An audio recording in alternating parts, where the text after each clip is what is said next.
ऐसे हुई थी श्री कृष्ण की मृत्यु। महाभारत काल से जुड़े इस रहस्य को जान विश्वास नहीं करेंगे। भगवान विष्णु के 8वें अवतार श्री कृष्ण की लीला तो हम अक्सर बड़े बुजुर्गों द्वारा सुनते आए हैं, लेकिन भगवान श्री कृष्ण की मृत्यु कैसे हुई? मृत्यु का कारण क्या था?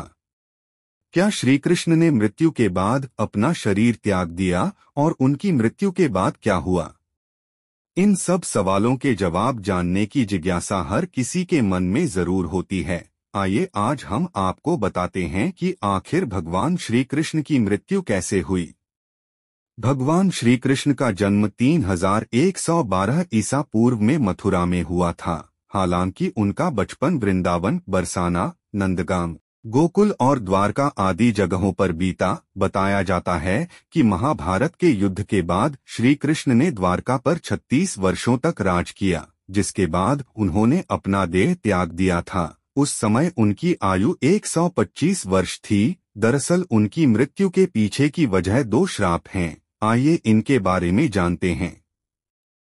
बताया जाता है कि महाभारत के युद्ध के बाद जब दुर्योधन और उसके सभी भाइयों का अंत हो गया, तो उनकी माता गांधारी को अत्यधिक क्रोध आया। अपने बेटे के शव पर शोक व्यक्त करते हुए रणभूमि पर गांधारी ने श्री कृष्ण को 36 वर्षों के बाद मृत्यु का श्राप दे दिया। ये सुनकर पांडव चकित रह गए, लेकिन श्री कृष्ण ने मुस्कुराते हुए इस अभिशाप को स्वीकार कर लिया। इसके बाद ठीक 36 वर्षों के बाद उनकी मृत्यु हो गई। उनकी मृत्यु एक शिकारी के हाथों हुई।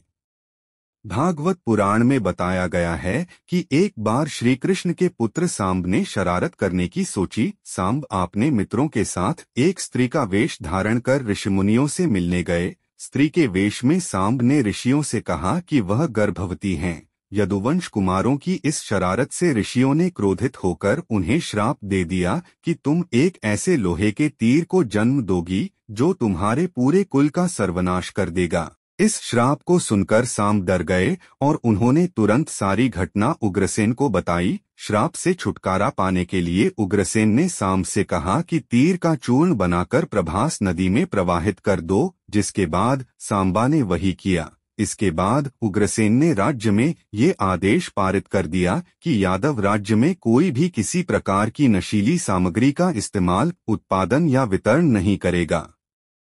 इस घटना के बाद द्वारका में कई अशुभ संकेत देखने को मिले, जिसमें सुदर्शन चक्र, बलराम के हल और श्री कृष्ण के शंख, रथ का अदृश्य हो जाना शामिल था। धीरे धीरे यहाँ अपराधों और पापों में भी बढ़ोतरी होने लगी और एक दिन सभी नगरवासी मदिरा के नशे में चूर हो गए और आपस में ही लड़ने मरने लगे। इस तरह सभी आपस में लड़कर मर गए। भागवत पुराण में बताया गया है कि एक दिन श्री कृष्ण पीपल के पेड़ के नीचे विश्राम कर रहे थे। तब जरा नाम के एक बहेलिये ने भगवान कृष्ण को हिरण समझकर उन पर तीर से प्रहार कर दिया, जिसके बाद श्री कृष्ण ने अपने देह त्याग दिया और उनकी मृत्यु हो गई। दरअसल इस तीर में उसी लोहे के तीर का अंश था जिसे सांब ने उग्रसेन के कहने पर चूर्ण बनाकर नदी में प्रवाहित कर दिया था। इस प्रकार ऋषि के श्राप के अनुसार ही समस्त यदुवंशियों का नाश हो गया। गांधारी के श्राप के अनुसार श्री कृष्ण की मृत्यु हो गई।